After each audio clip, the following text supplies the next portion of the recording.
Go yourself. Is that clear? 16 years. And I promised you I'd be here, and that's why I'm here. Well, I appreciate you being here. Not for any other reason. But let me ask you this then. Let's just go at it. Just tell me what happened. You write this tweet that says that this is the actual truth. People read that tweet. Yes. And they say, Elon Musk is an anti-Semite, that he is riling up this base. You're hearing it from, as I said, the White House. You're hearing it from Jewish groups all over. I think Jonathan Greenblatt from the ADL is here. There's lots of people who say this. And by the way, it's not just that. Did you read the whole thing? I did, and that's why I want to ask you about it. And the responses? Excuse me? I said more. More responses? Yeah, I said more than what you just read. Yes, no, there was absolutely more. Yes, yes. But I'll tell you the thing that struck me. It wasn't, and I'm an American Jew, it wasn't just the people who had that view. It was actually people who really are anti-Semites, who said, oh my goodness, go Elon, this is fabulous. And that actually was the thing that really set me back. I said to myself, what's going on here? And I want to know how you felt about that in that moment when you saw all of this happening. Yeah. Well, first of all, I did clarify almost immediately what I meant. I would say that was, if I could go back and say I should, in retrospect, not have replied to that particular person, and I should have written in greater length as to what I meant. I did subsequently clarify it in replies, but those clarifications were ignored by the media. And essentially, I handed a loaded gun to those who hate me, and arguably to those who are anti-Semitic. And for that, I'm quite sorry. That was not my intention. So I did, post on my primary timeline to be absolutely clear that I'm not anti-Semitic, and that I, in fact, if anything, am philo-Semitic. And the trip to Israel was planned before any of that happened. It was neither here nor there. Do you see this thing? Mm-hmm. Do you know what it is? I do, because I actually followed your entire trip to Israel. Right. Why don't you tell everybody? This says bring them home. The hostages. It was given to me by the parents of one of the hostages. And I said I would wear it as long as there was a hostage still remaining. And I have. What was that trip like? And obviously, you know that there's a public perception that, and you're clarifying this now, but there's a public perception that that was part of a apology tour, if you will. That this had been said online. There was all of the criticism. There was advertisers leaving. We talked to Bob Iger today. I hope they stop. You hope? Don't advertise. You don't want them to advertise? No. What do you mean? If somebody's going to try to blackmail me with advertising, blackmail me with money, go yourself. But go yourself. Is that clear? I hope it is. Hey, Bob, if you're in the audience. Well, let me ask you then. That's how I feel. Don't advertise. How do you think then about the economics of X? If part of the underlying model, at least today, and maybe it needs to shift, maybe the answer is it needs to shift away from advertising. If you believe that this is the one part of your business where you will be beholden to those who have this view, what do you do? F-Y. I understand that, but there's a reality too, right? Yes. No. I mean, Linda Yaccarino's right here, and she's got to sell advertising. Absolutely. So, no, totally. No. Actually, what this advertising boycott is going to do, it's going to kill the company. And do you think that the company? And the whole world will know that those advertisers killed the company, and we will document it in great detail. But those advertisers, I imagine, are going to say, we didn't kill the company. Oh, yeah? They're going to say... Tell it to Earth. But they're going to say, Elon, that you killed the company because you said these things and that they were inappropriate things and that they didn't feel comfortable on the platform, right? That's what they're going to say. And let's see how Earth responds to that. So okay, then this goes back to We'll both make our cases, right? And we'll see what the outcome is. What are the economics of that for you? I mean, you have enormous resources, so you can actually keep this company going for a very long time. Would you keep it going for a long time if there was no advertising? I mean, if the company fails because of an advertiser boycott, it will fail because of an advertiser boycott. And that will be what bankrupted the company, and that's what everybody on Earth will know. But what do you think then of the, this goes back to the idea of trust, though. Then it'll be gone. And it'll be gone because of an advertiser boycott. But you recognize that some of those people are going to say that they didn't feel comfortable on the platform. And I just wonder and ask you and think about that for a second. Tell it to the judge. But the judge is going to be... The judge is the public. And you think that the public is going to say that Disney is making a mistake? Yes. And they're going to boycott Disney? They already are. Well, there are some that are for lots of different reasons. But you think that this is going to... that you have the... This goes to actually the interesting of power and leverage. Let the chips fall where they may. Let the chips fall where they may. Can I ask why that is the approach? And I ask it because you've been What's the other approach? Well, you've been very particular about the approach to Tesla. When you think about the engineering involved in that, the approach to SpaceX, the approach to some of the stuff you're doing with AI has been very specific, right? There's not a let the chips fall where they may approach to those businesses, I don't think. No, we focus on making the best products. And Tesla's gotten to where it's gotten with no advertising at all. I understand that. Tesla currently sells twice as much in terms of electric vehicles as the rest of electric car makers in the United States combined. Tesla has done more to help the environment than all other companies combined. It would be fair to say that, therefore, as a leader of the company, I've done more for the environment than everyone else, any single human on Earth. How do you feel about that? How do I feel about that? Yeah, no, I'm asking you personally how you feel about that, because we're talking about power and influence and... I'm saying what I care about is the reality of goodness, not the perception of it. And what I see all over the place is people who care about looking good while doing evil. Fuck them. Okay? Let me ask you this, because I think part of this, by the way, there's some people who said, look, owning X to begin with has just created problems, that you've created so many amazing things that are changing our world. And I know you want to make X this fabulous town square free speech platform, but that unto itself that has created such a distraction of all of these things. This is the conversation we're having. We're not focused, or we're not talking at least yet, and we will. On Tesla, you have your Cybertruck deliveries tomorrow and everything else that you're doing. But yes, is there any... it will be the biggest product launch of anything by far on Earth this year. Is there any part of you, though, that just says, you know what, I just shouldn't have done this, or maybe I should sell it or give it away or do something else with the X piece of it? Yeah. Given the propensity for some of the things that you do and say on that platform to create these issues. Yeah.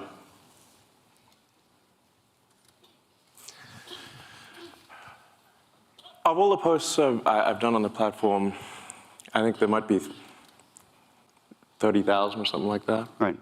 Once in a while, I'll say something foolish. And I have. And I would certainly put that comment, that you said the actual truth, among perhaps one of the most foolish, if not the most foolish thing I've ever done on the platform.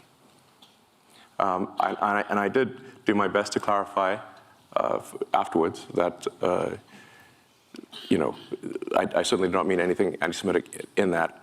The nature of the criticism was simply that the Jewish people have been persecuted for thousands of years.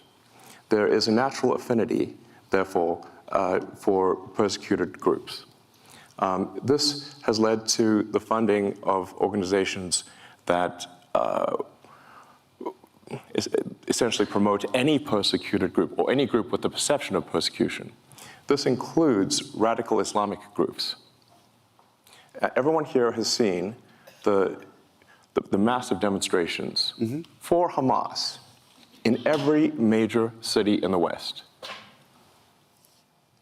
That should be jarring. Well, a number of those organizations received funding from prominent people in the Jewish community. Right. They didn't expect that to happen. But if you generically, right, without condition, sort of fund, if you fund persecuted groups, in general, some of those persecuted groups, unfortunately, want your annihilation.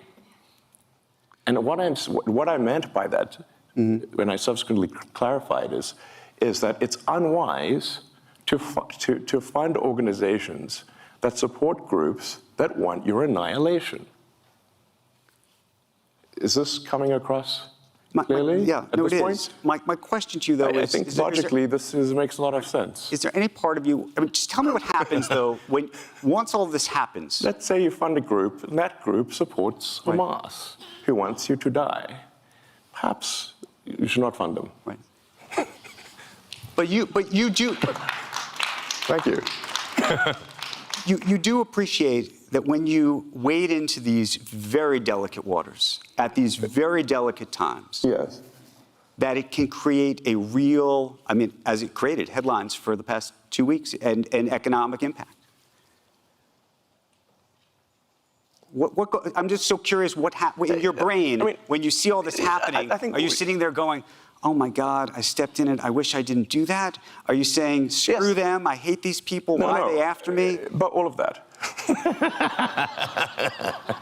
Yeah, all of that. I mean, look, I'm sorry for that tweet or post. It was foolish of me. Of the 30,000, it might be literally the worst and dumbest post that I've ever done. And I tried my best to clarify 6 ways to Sunday. But at least I think over time it will be obvious that, in fact, far from being anti-Semitic, I'm in fact philo-Semitic. And all the evidence in my track record would support that. Let me ask you this, though. There are people who say crazy things on X, as you know. Maybe you think they're crazy, maybe they're not. The aspiration for X is to be the global town square. Now, if you were to walk down to, let's say, Times Square, right? Do you occasionally hear people saying crazy things? Yes, but Yes. they're not. But they don't have the megaphone, right? And that's the conundrum. Right? No, they can only say it to the 50 or 100 people that are standing there in Times Square. They don't have a mega. I mean, look, the joke I used to make about old Twitter was it was like giving everyone in the psych ward a megaphone. I'm aware that things can get promoted that are negative beyond the sort of circle of somebody simply screaming crazy things in Times Square, which happens all the time.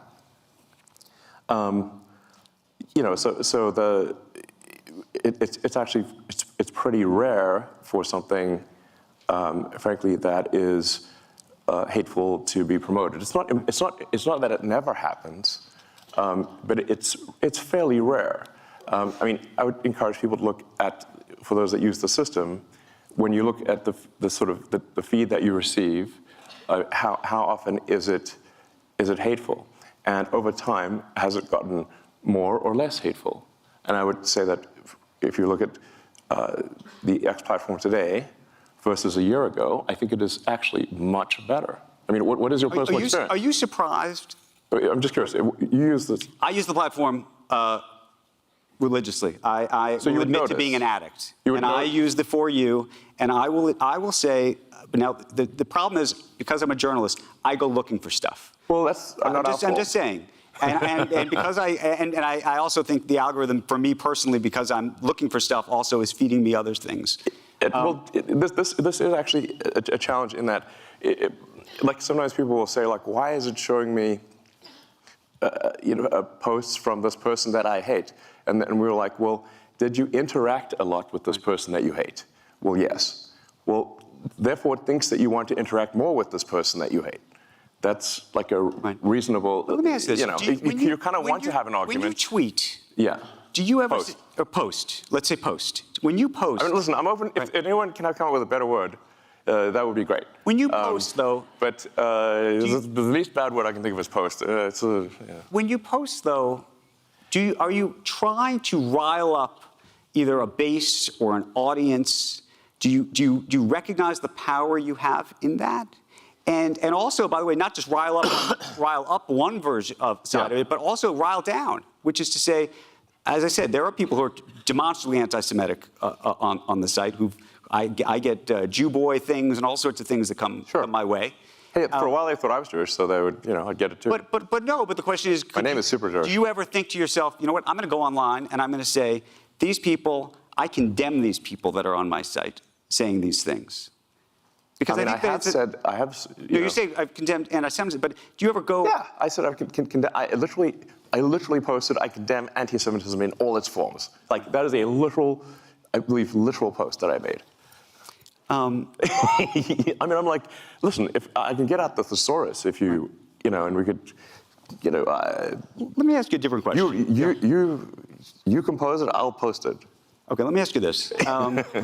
You were on a podcast about a month ago, and you said something that struck me, and it struck me as accurate. Came out of your mouth, so hopefully it is. But I'm hoping we go deep on this. Just because it came out of my mouth does not mean it's true. No, but you said my mind is a storm. I don't think most people would want to be me. They may think they want to be me, but they don't know. They don't understand. What did you mean by that? What was your mind being a storm? And I think it. I mean, I have known you for quite some time. I think it is a bit of a storm. Yes. Yeah. I mean, in as much as a weather metaphor makes sense, my mind often feels like a very wild storm. I mean, I have a fountain of ideas. I mean, I have more ideas than I could possibly execute. So I have no shortage of ideas. Innovation is not the problem. Execution is the problem. I've got a million ideas. I mean, I've got an entire design for an electric supersonic vertical takeoff jet, but I just can't do that as well. I've had that for 10 years. And there's a million things. But is your storm a happy storm?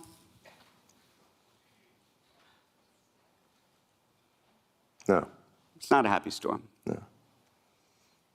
Tell us about that, because I think that actually, when people try to really understand you, I think that there's a lot of this comes from some other place, and I want to talk about that. What do you think that is?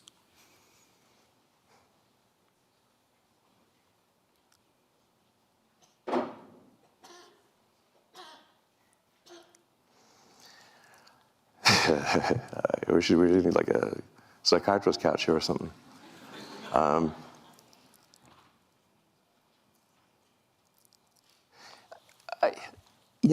I think to some degree I was born this way, and then it was amplified by a difficult childhood, frankly. But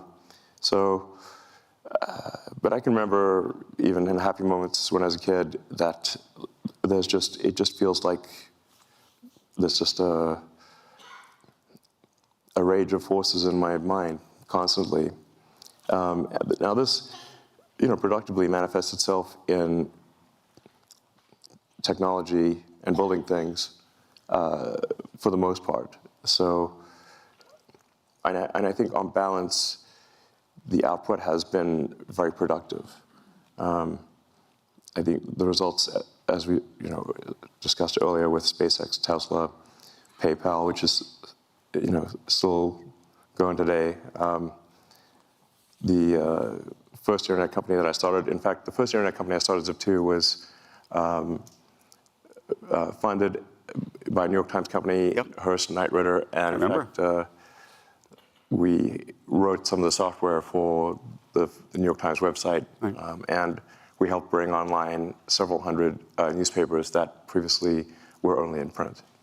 Now this is in the 90s, which at this point is like, I'm like a grandpa, basically. The 90s and internet feels like a Precambrian era when there were only sponges.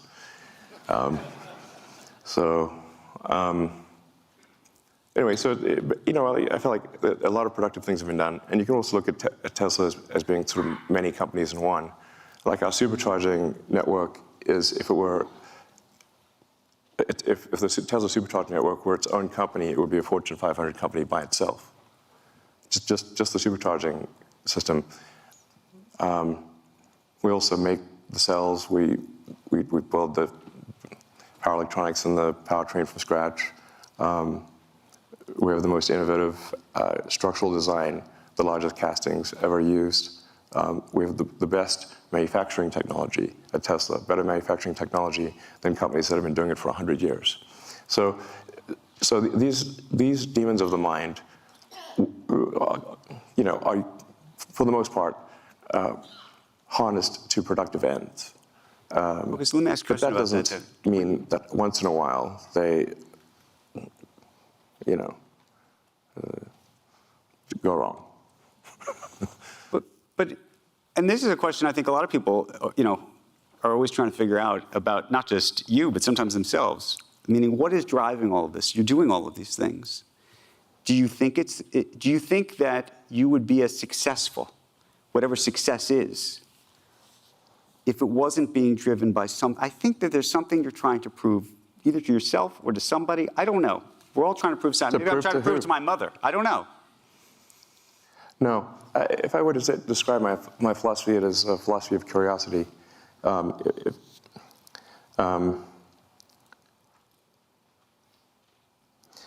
did have this existential crisis when I was around 12 about what's the meaning of life? Isn't it all pointless? Why not just commit suicide? Why exist? I read the religious texts. I read the philosophy books that, especially the German philosophy books, made me quite depressed, frankly. One should not read Schopenhauer and Nietzsche as a teenager. But then I read Douglas Adams' Hitchhiker's Guide to the Galaxy, which is a book on philosophy in the form of humor. And the point that Adams was making there was that we don't actually know what questions to ask. That's why he said that, the answer is 42. Like, basically, Earth's a giant computer, and it came up with the answer 42. But then to actually figure out what the question is, that's the actual hard part. And I think this is generally true also in physics. At the point at which you can properly frame the question, the answer is actually the easy part. So my motivation then was that, well, my life is finite, really a flash in the pan on a galactic time scale. But if we can expand the scope and scale of consciousness, then we are better able to figure out what questions to ask about the answer that is the universe. And maybe we can find out the meaning of life, or even what the right question to ask is. Where did we come from? Where are we going? Where are the aliens? Are there aliens? These questions. And is there new physics to discover? Or is this, because there seems to be some real questions about dark matter and dark energy. And so the purpose of SpaceX is to extend life beyond Earth on a sustained basis, so that we can at least pass one of the Fermi great filters, which is that of being a single planet civilization. If we are a single planet civilization, then we are simply waiting around for some extinction event, whether that is man-made or natural. But if you're a single planet civilization, eventually something will happen to that planet and you will die. If you're a multi-planet civilization, you will live much longer. Also, a multi-planet civilization that's the natural stepping stone to being a multi-stellar civilization and being out there among the stars. So now this, I think, has this is not simply a defensive motivation, but it is also one that gives meaning, man's search for meaning. Can I ask you a different? But let me finish this philosophy point, even though it may seem rather esoteric. It may resonate with a few people. We must get past this Fermi filter of being this great filter of being a single-planet civilization. And if we do that, we're more likely to understand the nature of the universe and what questions to ask. If you're a believer in the philosophy of curiosity, then I think you should support this ambition. But it's more, being a multi-planet species is more than simply, life insurance for life collectively. That's a defensive reason. But I think also that life has to be more than simply solving one sad problem after another. There have to be reasons where you wake up in the morning and you're happy to be alive. There have to be reasons that you have to say, why are you excited about the future? Like, what gives you hope? And if you aren't sure, ask your kids. And I think the idea of us being a spacefaring civilization and being out there among the stars is incredibly inspiring and exciting and something to look forward to. And there need to be such things in the world. Let me ask you a different question about confidence. We were having a conversation here earlier about people and where people get their confidence from. Some people have great insecurity. Other people have great confidence. And I was thinking about you because you have a very interesting history where people have told you over and over again that you're wrong. Well, sometimes they're right. Well, sometimes they are, but I would say that when it comes to Tesla, when it came to SpaceX, people told you that you were crazy, you were out of your mind. This was never going to happen. This was never going to work.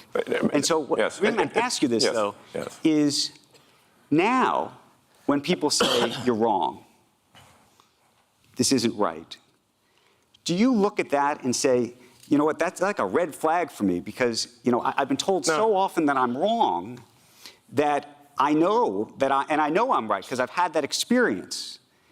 Or are there people in your life when they say, you know what, Elon, this is not right? Do you know what I'm saying?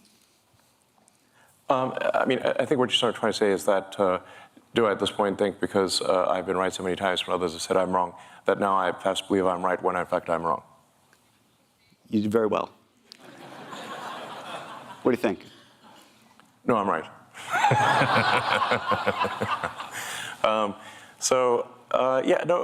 Look, here's the thing. Physics is unforgiving. Physics is unforgiving. So, I have, these various little sayings that I've come up with, that physics is the law and everything else is a recommendation. Right. In the sense that you can break any law made by humans, but try breaking a law made by physics. That's much more difficult. So if you are wrong and persist in being wrong, the rockets will blow up and the cars will fail. Right. So this is, we're not trying to figure out what flavor of ice cream is the best flavor of ice cream. Right. Like, if there's 1,000 things that can happen on a rocket flight, and only one of them gets the rocket to orbit. And so being wrong results in failure when dealing with physical objects. But that's the interesting part. So now you've built these great companies that physically, the physics of them are enormously successful. So successful, arguably, that you have leverage over everybody else, right? Nobody else can do Starlink. Nobody else can get the rockets in space yet. Amazon and Jeff Bezos are trying, but they haven't yet. I hope he does. You hope he does? Yeah. I think, but I actually agree with a lot of Jeff's motivations. I think, he's, so let me put it this way. If there was a button I could press that would delete Blue Origin, I wouldn't press it. So I think it's good that he's spending money on making rockets too. I suggest perhaps he spend more time on it, but It's up to him. But I should make a point here. So nothing any of my companies have done has been to stifle competition. In fact, we've done the opposite. So at Tesla, we have open sourced our patents. Anyone can use our patents for free. How many companies do you know who've done that? Can you name one? I can't. At SpaceX, we don't use patents.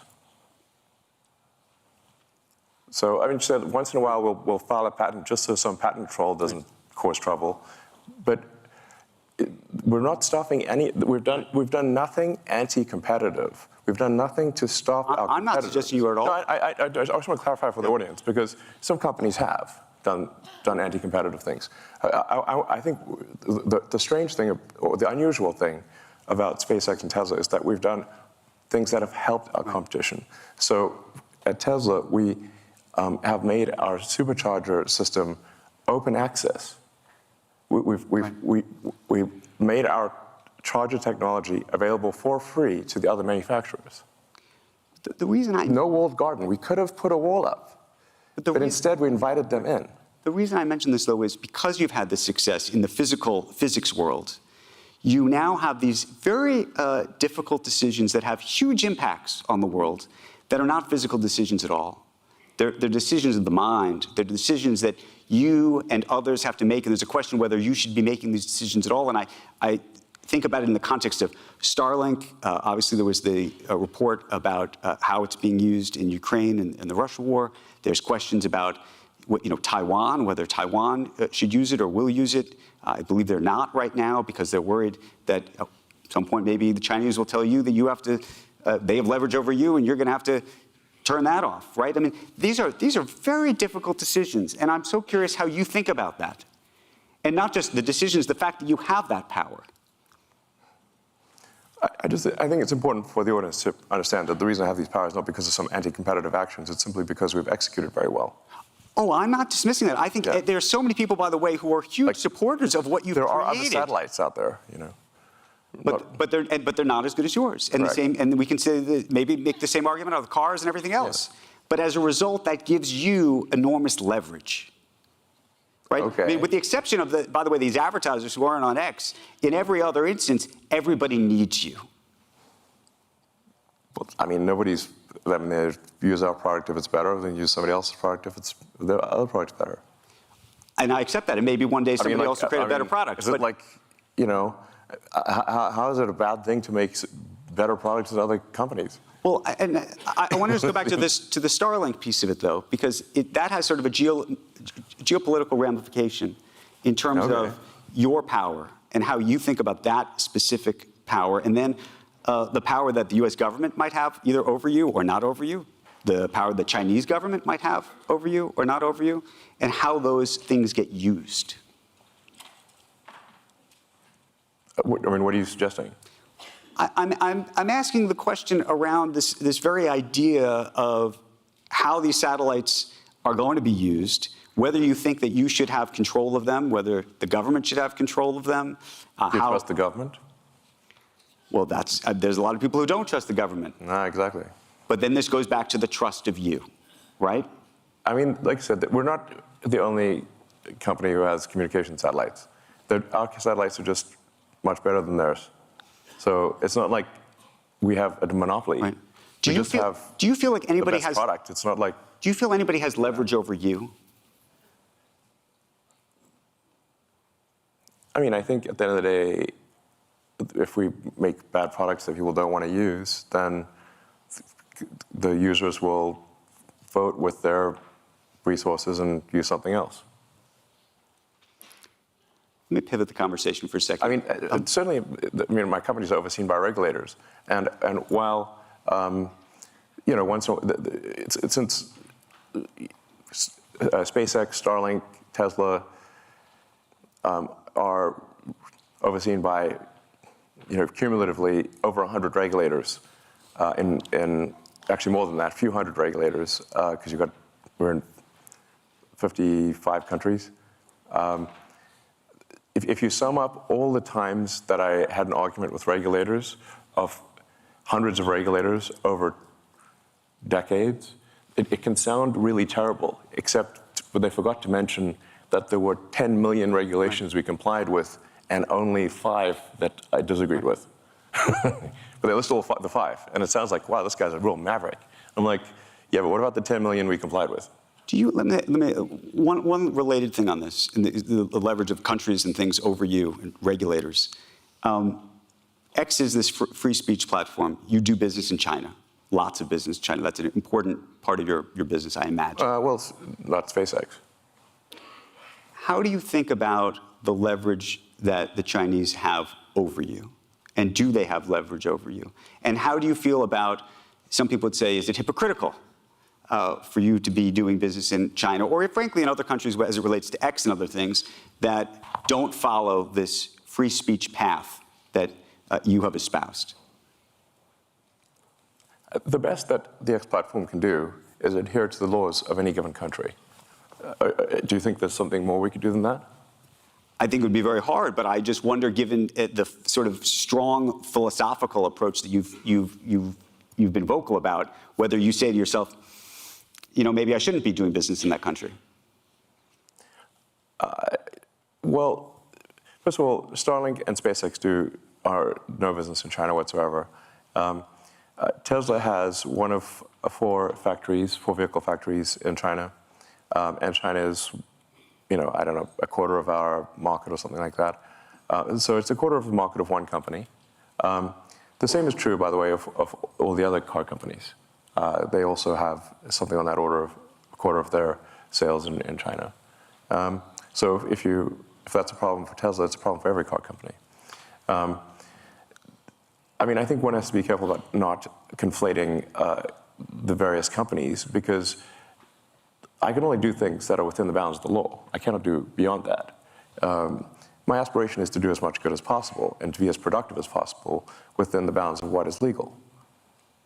More than that, I cannot do. I want to pivot and talk about AI for a moment. We had Jensen Huang here, who's a big fan of yours, as you know. Yeah, Jensen's awesome. Talked about bringing you the first box, by the way, yes. With Ilya, interestingly enough. Yes. Back in 2016, I think. There's a video of Jensen and me unpacking the first AI computer at OpenAI. Right. So I'm so curious what you think of what's just happened over the past 2 weeks while you were dealing with this other series of headlines. There was a whole other series of headlines OpenAI, soap opera. at OpenAI. What did you think? Well, you founded it, co-founded it. Co-founded it, yeah. The whole arc of OpenAI, frankly, is a little troubling, because the reason for starting OpenAI was to create a counterweight to Google and DeepMind, which at the time had 2/3 of all AI talent and basically infinite money in compute, and there was no counterweight. It was a unipolar world. And Larry and Paige and I used to be very close friends, and I would stay at his house, and I would talk to Larry into the late hours of the night about AI safety. And it became apparent to me that Larry did not care about AI safety. I think perhaps the thing that gave it away was when he called me a speciesist for being pro-humanity. As in, you know, like a racist, right, but for species. So I'm like, wait a second, what side are you on, Larry? And then I'm like, okay, listen, this guy's calling me a speciesist. He doesn't care about AI safety. We've got to have some counterpoint here, because this seems like we could be, this is no good. So OpenAI was actually started, and it was meant to be open source. I named it OpenAI after open source. It is, in fact, closed source, super closed. It should be renamed super closed source for maximum profit AI. So, because this is what it actually is. I mean, fate loves irony. I mean, in fact, a friend of mine has this, says, like, the way to predict outcomes is the most ironic outcome is the most, it's like this Occam's razor. like the simplest sort of explanation is most likely. And my friend Jonah's view is that the most ironic outcome is the most likely. And that's what's happened with OpenAI. It's gone from an open source foundation, a 501c3, to suddenly it's like a $90 billion for-profit corporation with closed source. So I don't know how you go from here to there, but that seems like I don't know how you get, I don't know, is this legal? I'm like, that's legal? So as you saw Sam Altman get ousted Yeah. by somebody you know, Ilya, and Ilya was a friend of yours. Yes. You brought him there. Your relationship with Larry Page effectively broke down over you recruiting him away, I think. That's correct. That was the fight. Larry refused to be friends with me after I recruited Ilya. And so here's Ilya apparently saying something is very wrong. I think we should be concerned about this because I think Ilya actually has a strong moral compass. He thinks about, he really sweats it over questions of what is right. And if Ilya felt strongly enough to want to, fire Sam, well, I think the world should know what was that reason. Have you talked to him? I've reached out, but he doesn't want to talk to anyone. Have you talked to other people behind the scenes as this is all happening? I've talked to a lot of people. I've not found anyone who knows why. Have you?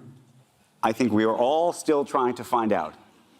I mean, look, one of two things is either it was a serious thing and we should know what it is, or it was not a serious thing and then the board should resign. What do you think of Sam Altman? I have mixed feelings about Sam. I do,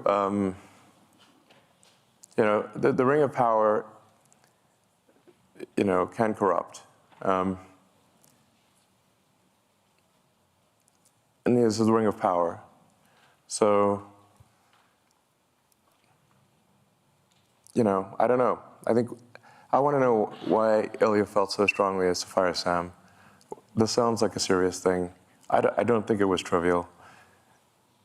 And I'm quite concerned that there's some, dangerous element of AI that they've created. Discovered? Yes. You think they've discovered something? That'll be my guess. Where are you with your own AI efforts relative to where you think OpenAI is, where you think Google is, where you think the others are? I mean, on the AI front, I'm in somewhat of a quandary here because I've thought AI could be something that would change the world in a significant way since I was in college, like 30 years ago. Now, the reason I didn't go build AI right from the get-go was because I was uncertain about which edge of the double-edged sword would be sharper, the good edge or the bad edge. So I held off on doing anything on AI. I could have created, I think, the leading AI company, and kind of OpenAI actually kind of is that, because I was just uncertain if you make this magic genie, what will happen? Whereas I think building sustainable energy technology is much more of a single-edged sword that is single-edged good. Making life multiplanetary, I think single-edged good. Starlink, mostly single-edged good. Giving people better connectivity to people that don't have connectivity or it's too expensive, I think is very very much a good thing. Starlink was instrumental, by the way, in halting the Russian advance, and the Ukrainians said so. I think but with AI, you've got the magic genie problem. You may think you want a magic genie, but once that genie's out of the bottle, it's hard to say what happens. How far are we away from that genie being out of the bottle, you think? We think it's already out? The genie is certainly poking its head out. The AGI, the idea of artificial general intelligence, given what you now are working on yourself, and you know how easy or hard it is to train, to create the inferences, to create the weights. I hope I'm not getting too far in the weeds of just how this works, but those are the basics behind the software end of this. It's funny, all these weights, they're just basically numbers in a comma-separated value file. And that's our digital God, the CSV file. I found that funny. But that's kind of literally what it is. So I think it's coming pretty fast, But is that, I mean, you famously have admitted to overstating how quickly things will happen. But how quickly do you think this will happen?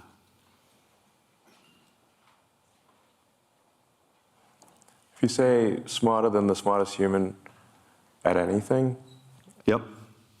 it may not be then quite smarter than all humans, all machine-augmented humans, because people have got computers and stuff. There's a higher bar.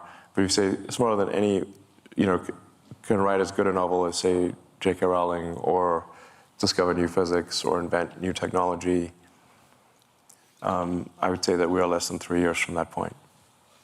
Let me ask you a question about XAI and what you're doing. And because there's an interesting thing that's different, I think, about what you have relative to some of the others, which is you have data, you have information, you have all of the stuff that everybody in here has put on the platform to sort through. And I don't know if everybody realized that initially. What is the value of that?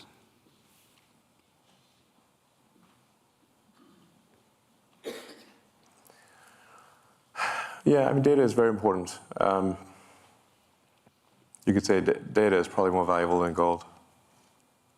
But then maybe you have maybe you have the gold in X in a different way. In a way, again, that I don't know if the public appreciates what that means. Yes, X might be the single best source of data. I mean, it is, there are more, links that go to, people click on more links to X than anything else on Earth.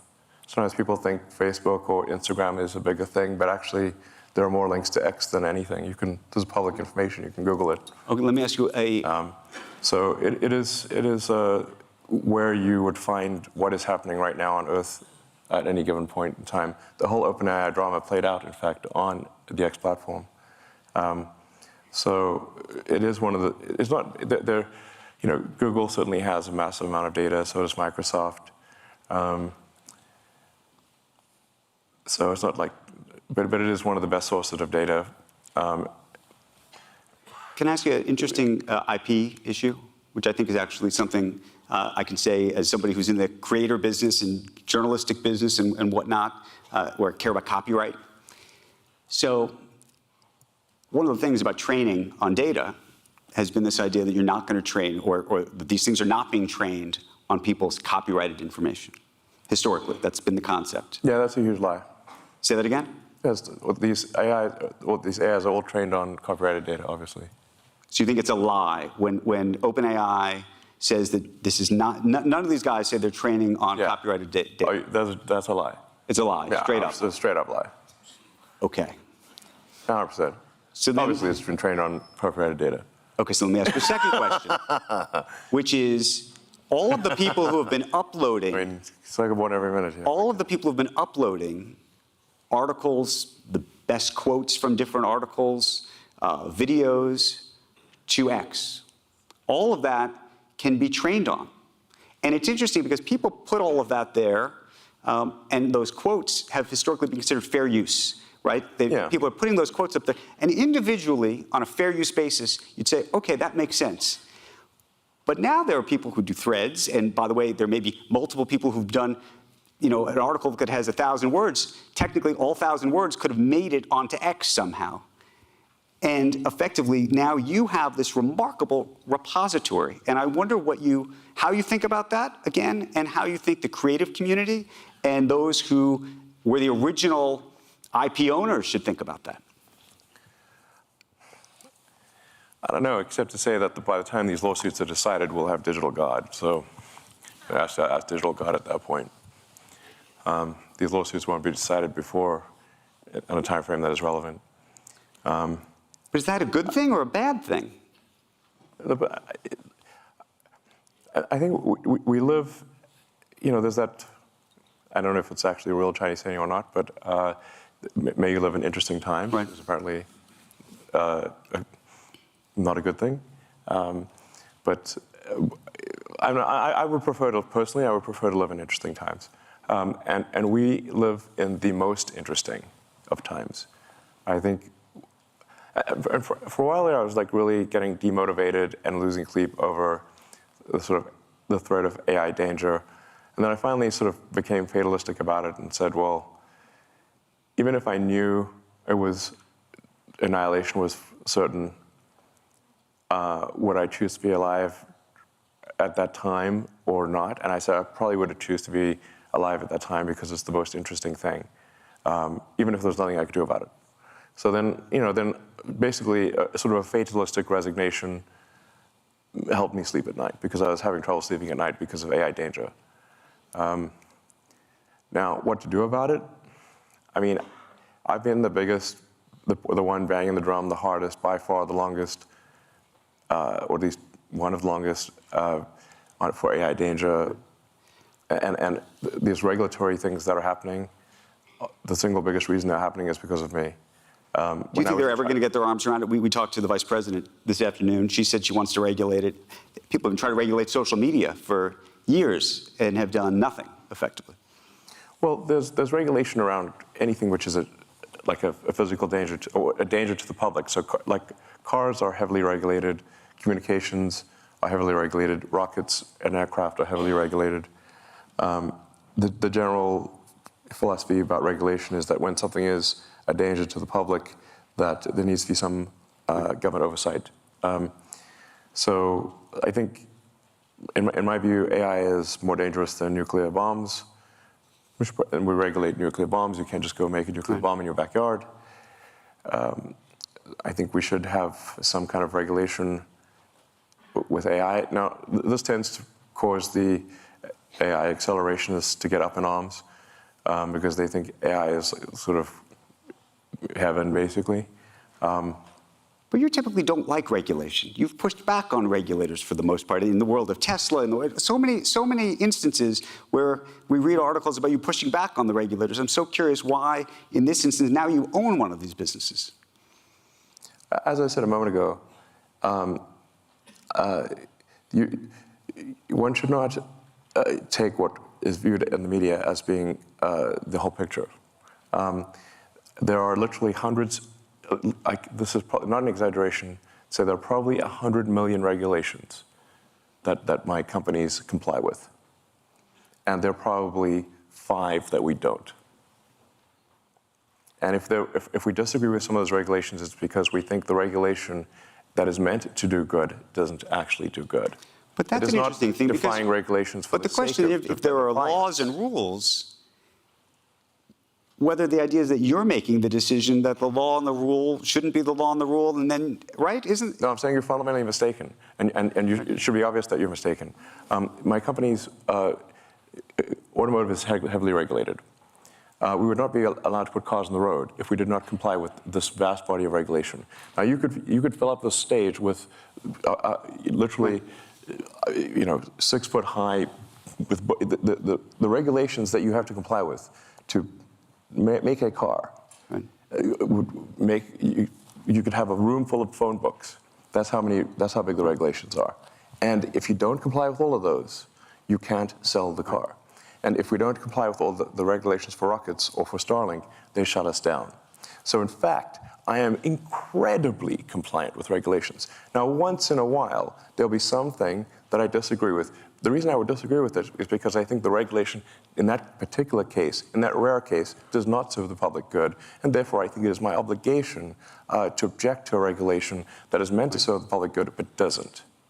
That's the only time I object. Not because I seek to object. In fact, I'm incredibly rule-following. Let me ask you a separate question, a social media-related question. We've been talking about TikTok today, ahead of the election. Sure. TikTok is...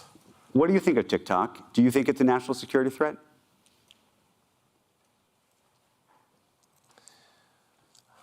I don't use TikTok. Say that again? You don't? I don't personally use it. But for people for teenagers and people in their 20s, they seem almost religiously addicted to TikTok. Some people will watch TikTok for like 2 hours a day.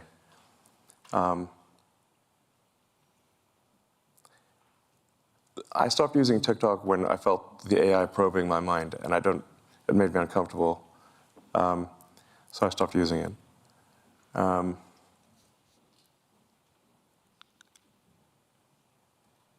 in terms of anti-Semitic content, I mean, TikTok is rife with that. It has the most viral anti-Semitic content by far. But do you think the Chinese government is using it to manipulate the minds of Americans?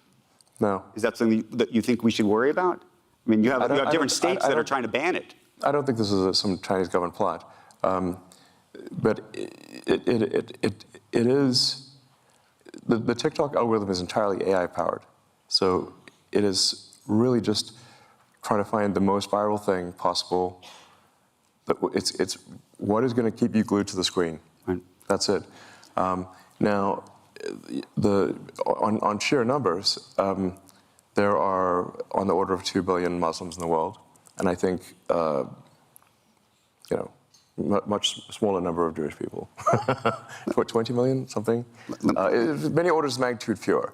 So if you just look at content production, just on sheer numbers basis, this is going to be overwhelmingly anti-Semitic.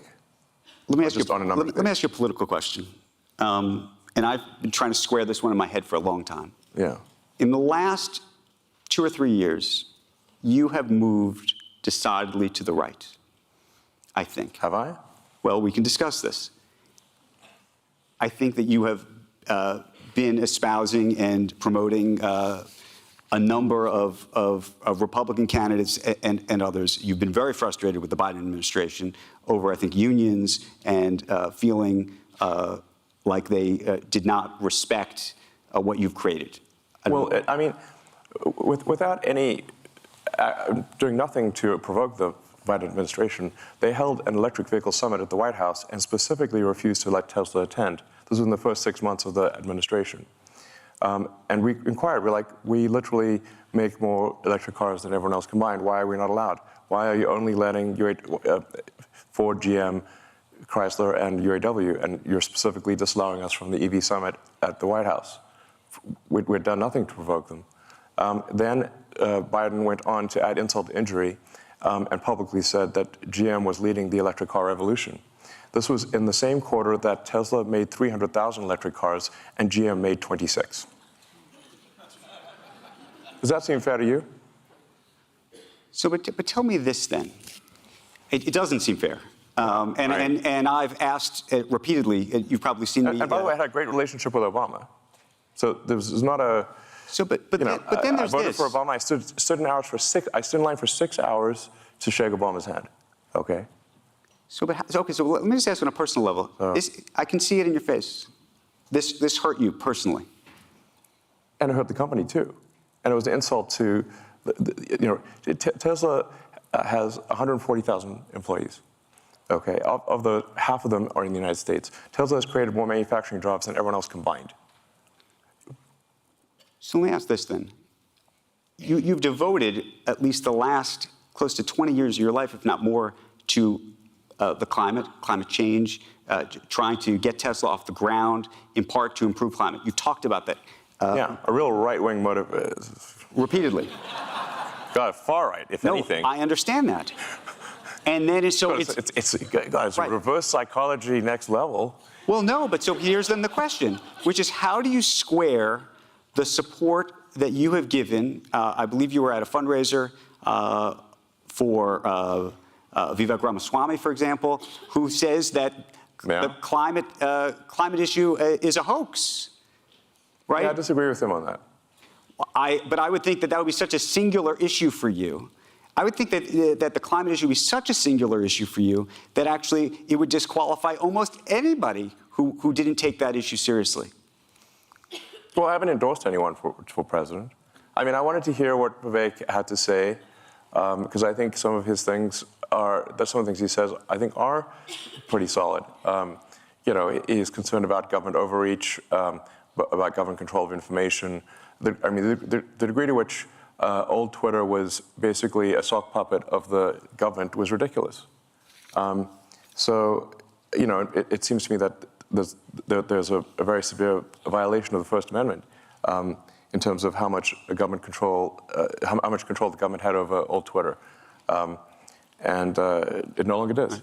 So, you know, there's a reason for the First Amendment. The reason for the First Amendment for freedom of speech is because the people that immigrated to this country came from places where there was not freedom of speech, and they were like, you know what, we got to make sure that that's constitutional, because where they came from, if they said something, they'd be put in prison, or there'd be, you know, something bad would happen to them. So, and freedom of speech, you have to say, when is it relevant? It's only relevant when someone you don't like can say something you don't like, or it has no meaning. And as soon as you sort of, you know, throw in the towel and concede to censorship, it is only a matter of time before someone censors you.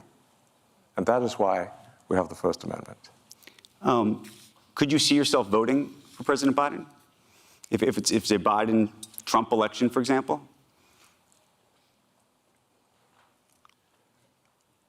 I think I would not vote for Biden.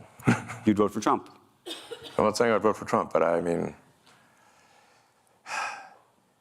this is definitely a difficult choice here, you know. Would you vote for Nikki Haley? Nikki Haley, by the way, wants all social media names to be exposed, as you know. No, I think that's outrageous.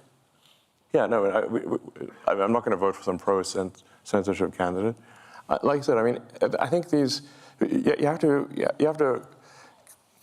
you know, consider that there is a lot of wisdom in these amendments, you know, I mean, the Constitution, and you know, a lot of things that we take for granted here in the United States that don't even exist in Canada. There's no constitutional right to freedom of speech in Canada.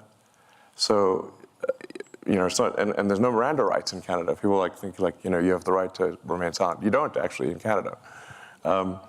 So, you know, I'm half Canadian. I can, you know, say these things, I suppose. But, you know, so like you just got the freedom of speech is incredibly important. Even when people, and like I said, it's actually especially important. In fact, it is only relevant when people you don't like can say things you don't like. And do you think right now that they're meaningless? You think right now the Republican candidates or the Democrats are more inclined? I mean, this is where you go to, I assume, to woke and anti-woke and the mind virus issue that you've talked about. Which party do you think is more pro freedom of speech, given all the things you've seen? Because we also see, you know, yes. DeSantis, you know, preventing people from reading certain things. Maybe you think that's correct. No, look, we actually are in an odd situation here, where, on balance, the Democrats appear to be more pro censorship than the Republicans. And that used to be the opposite. It used to be, you know, the left position was freedom of speech. You know, I believe at one point, the ACLU even defended the right of someone to claim that they were Nazi or something like that, you know? So, like, there really were, like, the left was, freedom of speech is fundamental. And, I mean, my at least perception, perhaps it isn't accurate, is that the pro-censorship is more on the left than the right. We certainly get more complaints from the left than the right, let me put it that way. But my aspiration for the X platform is that it is the best source of truth, or the least inaccurate source of truth. And well, you know, I don't know if people believe me or not, but I think honesty is the best policy, and I think that the truth will win over time. And you know, we've got this great system, and it's getting better, called Community Notes, which is fantastic, I think, at correcting falsehoods or adding context. In fact, we make a point of not removing anything, but only adding context. Now, that context could include that this is completely false, and here's why. And no one is immune to this. I'm not immune to it. Advertisers are not immune to it. In fact, we've had community notes, which has caused us some loss in advertising, speaking of loss of advertising revenue. If a community note, if there's false advertising, the community note will say, this is false, and here is why. I mean, there's one specific example that is public knowledge, so I'll mention it, which is at one point Uber had this ad which said, earn like a boss. And it was community noted, if by boss you mean $12.47 an hour, this did cause at least a temporary suspension of advertising from Uber. I got to ask you a question that might make everybody in the room uncomfortable or not uncomfortable, but it goes to the free speech issue. The New York Times company and the New York Times newspaper, it appeared over the summer to be throttled. What did? The New York Times. Well, we do require that that everyone has to buy a subscription, and we don't make exceptions for anyone. And I think if I want the New York Times, I have to pay for a subscription, and they don't give me a free subscription.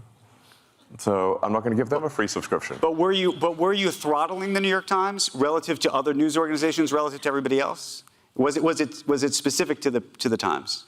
They didn't buy a subscription. By the way, it only costs like $1,000 a month. So if they just do that, then they're back in the saddle. But you are saying that it was throttled. No, I'm saying. I mean, was there a conversation that you had with somebody? You said, look, you know, I'm unhappy with the Times. They should either be buying the subscription, or I don't like their content, or whatever. Any organization that refuses to buy a subscription is not going to be recommended. But then, what does that say about free speech? And what does that say about amplifying free speech certain is not exactly voices? Free. It costs a little bit. Right, but that's an interesting. You know, it's like in South Park where they say, you know, freedom isn't free. It costs $1.05 or whatever. But it's pretty cheap. Okay. It's low cost freedom. I got a couple more questions for you. You're headed back to Texas after this to launch the Cybertruck. Yeah. It's going to be a big launch. But I wanted to ask you right now, more broadly, just about the car business and what you see actually happening. And specifically, the government put in place lots of policies, as you know, to try to encourage more EVs. And one of the things that's happened uniquely is you have now a lot of car companies saying, actually, this is too ambitious for us. These plans are too ambitious. 4,000 dealers, I don't know if you saw just yesterday, sent a letter to the White House saying, this has gone too far. You're going too far. You had this anti-EV? It was this is going too fast, too far, and that there's not enough demand. Underneath all of this is this idea that maybe there's not enough demand for EVs, that the American public has not bought into they bought into it with your company, but they haven't bought into it broadly enough. Well, I think if you make a compelling electric car, people will buy it, no question about it. I mean, electric car sales in China are gigantic. That's by far the biggest category. Right. And I think that would be the case, you know. I mean, it's worth noting, okay, so probably the best refutation of that is that the Tesla Model Y will be the best-selling car of any kind on Earth this year. Of any kind, gasoline or otherwise. Is there another car company that you think is doing a good job with EVs? I mean, I think the Chinese car companies are extremely competitive. By far, our toughest competition is in China. So, I mean, there's a lot of people who out there who think like the top 10 car companies are going to be Tesla, followed by 9 Chinese car companies. I think they might not be wrong. So, China is super good at manufacturing, and the work ethic is incredible. So, you know, like if we consider different leagues of competitiveness at Tesla, we consider the Chinese league to be the most competitive. And by the way, we do very well in China because our China team is the best China team. How worried are you that the unionization effort that just took place I shouldn't say effort, but the new wages and the like at GM and Ford, that they're coming for you? And they are coming for you. What is that going to mean to you and your business? Well, I think it's generally not good to have an adversarial relationship between people on the line, one group at the company and another group. In fact, I disagree with the idea of unions, but perhaps for a reason that is different than people may expect, which is I just don't like anything which creates kind of a lords and peasants sort of thing. And I think the unions naturally try to create negativity in a company and create a kind of sort of lords and peasants situation. There are many people at Tesla who have gone from working on the line to being in senior management. There is no lords and peasants. Everyone eats at the same table. Everyone parks in the same parking lot. At GM, there's a special elevator only for senior executives. We have no such thing at Tesla. And the thing is that I actually know the people on the line because I worked on the line, and I walked the line, and I slept in the factory, and I worked beside them. So I'm no stranger to them. And there are actually many times where I've said, well, can't we just hold a union vote? But apparently a company is not allowed to hold a union vote. So it has to be somehow called for, but the unions can't do it. So I said, well, let's just hold a vote and see what happens.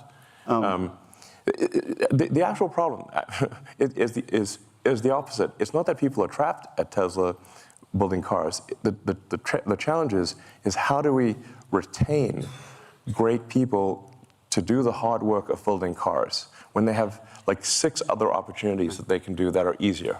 That's the actual difficulty, is that building cars is hard work and there are much easier jobs. And I just want to say that I'm incredibly appreciative of those who build cars, and they know it. So there's I don't know, maybe there will be unionized. If I say, like, if Tesla gets unionized, it will be because we deserve it and we failed in some way. But we certainly try hard to ensure the prosperity of everyone. We give everyone stock options. We've made many people who are just working the line, who didn't even know what stocks were, we've made them millionaires. So we're going to run out of time. Final couple quick questions. When do you have the time to tweet or to post? I actually think about it all the time. As I said, I use go to it. the bathroom sometimes. I use it all the time. Meaning, if we were to open up our phones and look at the screen time, what does yours look like? Well, about every 3 hours, I make a trip to the lavatory. And that's the only time you do this? Seems like you're on there a lot. No, there'll be like brief moments between meetings. It's not, obviously I have like 17 jobs, so, and I guess technically it's work at this point. It is, but I'm thinking just in terms of your mind share. I mean, by the way, there's a lot of people who should be working who are on this app. Technically, posting on Twitter or X is work. It does count as work. So that's, there's that. But no, I think I'm on. Well, I guess usually probably I'm on for longer than I think I am. But I know, but do you think that's 5 hours a day, 4 hours? If you look at the screen time of like number of hours per week, sometimes that's a scary number. It's probably, I don't know, it's a little over an hour a day or something like that. Just an hour a day? If we really looked at this together, do you have your phone with you? Yeah. You want to look? Okay. Okay, here we go. You ready? Screen time. Hit general. Screen time. Sometimes this is a scary number, but. I know. That's why I thought.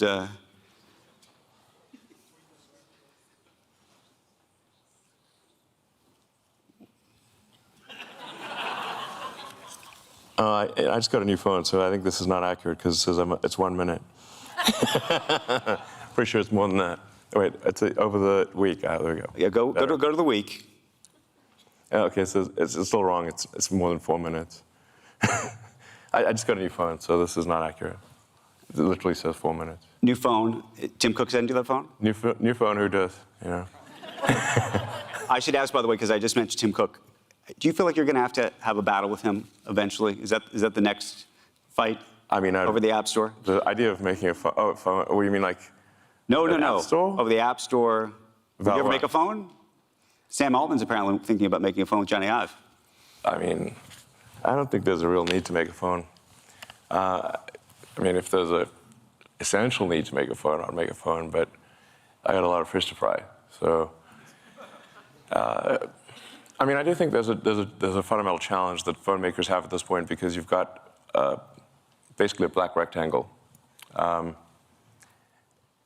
You know, how do you make that better? So do you want to do that? What does that look like in Elon's head? No, that's literally, yeah, good phrase, in the head, Neuralink. Well, there we go. We need to touch that before it's over. You know, the best interface would be a neural interface directly to your brain. So that would be a Neuralink. How far are we, do you think, from that, and how excited or scary does that seem to be? And we read these headlines, obviously, about monkeys who've died, as you know. What should we think about that? Yeah, actually, this is the USDA inspector who came by the Neuralink facilities literally said in her entire career she has never seen a better animal care facility. We are the nicest to animals that you could possibly be, even to the rats and mice, even though they did the plague and everything. It is like monkey paradise. The thing that gets conflated is that there were some terminal monkeys where, you know, this is actually several years ago, where the monkeys were about to die, and we're like, okay, we've got an experimental device. It's the kind of thing we should only put on a monkey that's about to die, and then, you know, now the monkey died, but it didn't die because of the Neuralink. It died because it was, you know, had a terminal case of cancer or something like that. So. Neuralink has never caused the death of a monkey. It's the best, unless they're hiding something from me, it has never caused the death of a monkey. And in fact, we've now had monkeys with Neuralink implants for like 2-3 years, right, and they're doing great. So, and we've even replaced the Neuralink twice, and we're getting ready to do the first implants hopefully in a few months.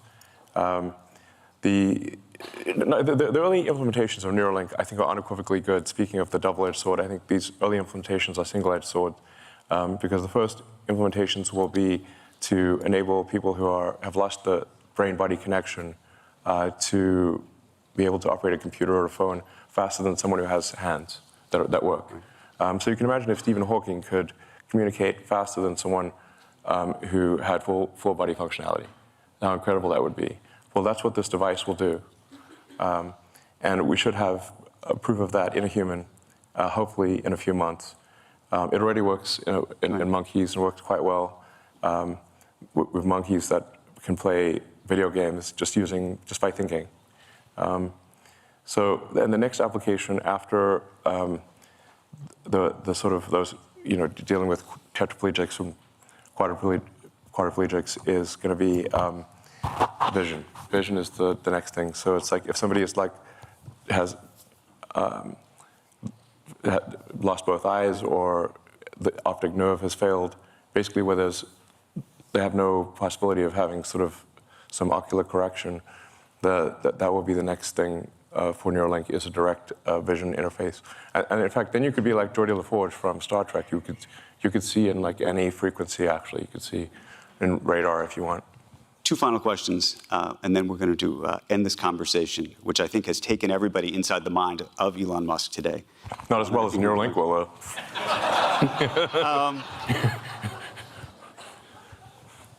It actually goes to self-driving cars and vision and everything else. And I asked this question of Pete Buttigieg, Transportation Secretary.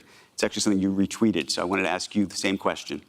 There's a big question about autonomous vehicles and the safety of them.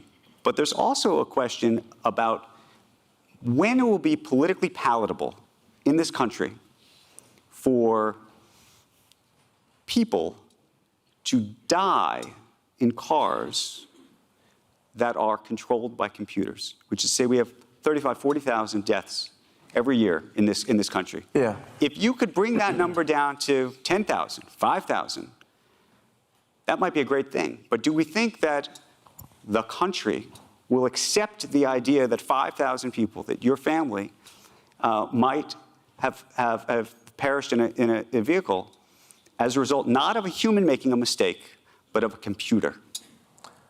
Yes. Well, first of all, humans are terrible drivers. So people text and drive, they drink and drive, they get into arguments, they do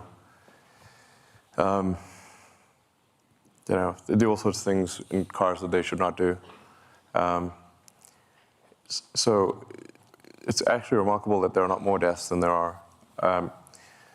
What we'll find with computer driving is, I think, probably an order of magnitude reduction in deaths.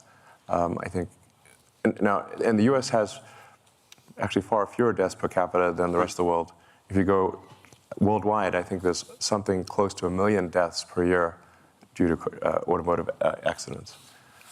So I think computer driving will probably drop that by 90% or more. It won't be perfect, but it'll be 10 times better. And do you think that the public will accept that? Do you think the government will accept that? Well, in large numbers, it will simply be so obviously true that it really cannot be denied. And what do you think? I know we've talked about the timeline before, and I know people have criticized you for putting out timelines that may not have come true just yet. But what do you think it really is? And by the way, do you ever say to yourself, I shouldn't have said that? Sure, of course. Wait, I should have said that. Yeah, I'm optimistic about. I think I'm like naturally optimistic about timescales, and if I was not naturally optimistic, I wouldn't be doing the things that I'm doing. I certainly wouldn't have started a rocket company or a car company if I didn't have some sort of pathological optimism, frankly. As you pointed out, many people said they would fail, and in fact, I agreed with them. I said, yes, it probably will fail. And they're like, okay. But I thought SpaceX and Tesla had less than a 10% chance of success when we started them. Yeah, anyway, but the self-driving thing is I've been optimistic about it. We've certainly made a lot of progress. If anybody has tried has been using the sort of full self-driving beta, the progress is, every year has been substantial. It's really now at the point where, in most places, it'll take you from one place to another with no interventions. And the data is unequivocal that supervised full self-driving is somewhere around 4 times safer, or maybe more, than just human driving by themselves. So I can certainly see it coming. Actually, really. But do you think it's another 5 or 10 years? People say. No, definitely not. Definitely not. And do you feel like investors have invested in something that hasn't happened yet? Is that fair to them? And that's the other question that people have about that. Well, I think they've all, with rare exception, thought it wasn't happening. So they were investing despite thinking. They're very clear that they don't think it's real.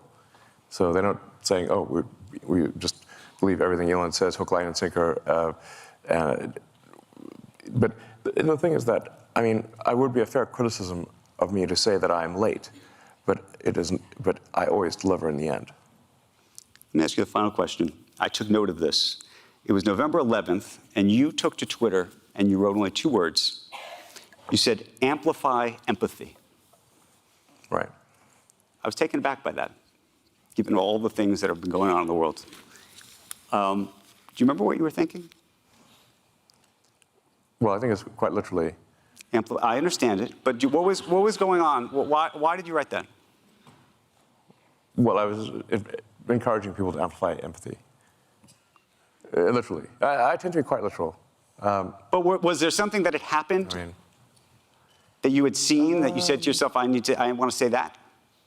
I think I was talking to some friends, and we all agreed that we should try to amplify empathy, and so I wrote Amplify Empathy. If you wanted an unvarnished look inside the mind of Elon Musk, I think you just saw it. Look, sometimes it's pretty simple, you know. Elon Musk, thank you very, very much for the conversation. All right, thank you. Appreciate it very, very much. Thank you. Thank you so much. Here, take that with you for a second. Take a big sip. I'm just going to say a thank you to everybody who stuck around for what has been a remarkable day. We are so appreciative of everybody who has been with us for so many years, coming back to this every year. So thank you, thank you, thank you. I hope you had a great day, and I hope we have an opportunity to do this again. Elon Musk, everybody, thank you.